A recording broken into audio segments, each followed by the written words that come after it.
तर भाजप आमदार सुरेश धस यांनी अप्रत्यक्षपणे धनंजय मुंडेंच्या राजीनाम्याची मागणी केली आहे। संतोष देशमुख हत्या प्रकरणातील चौकशी पूर्ण होईपर्यंत धनंजय मुंडेंनी पदापासून बाजूला राहावं किंवा बिन खात्याचे मंत्री म्हणून काम करावं असं सुद्धा सुरेश धस यांनी म्हटलेलं आहे। तर त्यामुळे आता धनंजय मुंडेंची यावर काय प्रतिक्रिया येते ते बघावं लागणार आहे। सुरेश धस हे भाजपचे आमदार आहेत, जे महायुतीमध्ये सगळ्यात मोठा पक्ष आहे, आणि धनंजय मुंडे हे त्यांच्या जिल्ह्यातले आमदार मंत्री आहेत, जे महायुतीमधील तिसरा महत्त्वाचा पक्ष राष्ट्रवादीचे नेते आहेत। त्यांच्या राजीनाम्याची अप्रत्यक्षपणे मागणी या ठिकाणी एक प्रकारे सुरेश धस यांनी केलेली आहे। त्यामुळे आता याचे काय पडसाद उमटतात आणि महायुतीमध्ये कुठेतरी एक प्रकारे तिखटपणा येतो का, असा सवाल या ठिकाणी उपस्थित झालाय। दरम्यान संतोष देशमुख हत्या प्रकरणामध्ये वारंवार आरोप केले जात आहेत। वाल्मिक कराड याचंही नाव घेतलं जाते आणि धनंजय मुंडेंवर सुद्धा आरोप झालेले होते।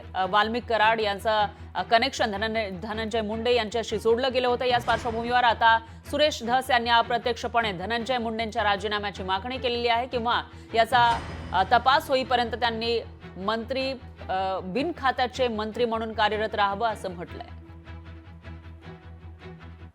नैतिकतेच्या आधारावर जर म्हणलं तर 100% प्रकाशदादा सोळंके जे बोललेले आहेत त्याला माझं समर्थन आहे। माझं मत आहे, त्यांनी काही दिवस जोपर्यंत संतोष देशमुख यांच्या खून प्रकरणाची चौकशी होत नाही, पूर्ण होत नाही, चार्जशीट दाखल होत नाही, तोपर्यंत त्यांनी पदावर राहावं असं मला वाटत नाही। एक तर त्यांनी बिन खात्याचे मंत्री म्हणून राहावं किंवा अजितदादा पवारांनी त्यांना थोडंसं बाजूला सरकावं अशी एकंदरीत सर्व जनतेची भावना आहे।